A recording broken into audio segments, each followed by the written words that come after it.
Hello everyone, welcome to Techie Lover channel, and in today's video I'm going to show you how to change the theme on your Google Chrome in your Windows 10 computer. So what you need to do first is open Google Chrome and then click on these two little dots from the top right corner and then click on settings.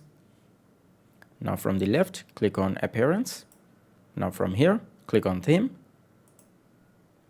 and this will take you to the Chrome Web Store. Now from here you can just scroll down and then select any theme that you like. So let's go with this.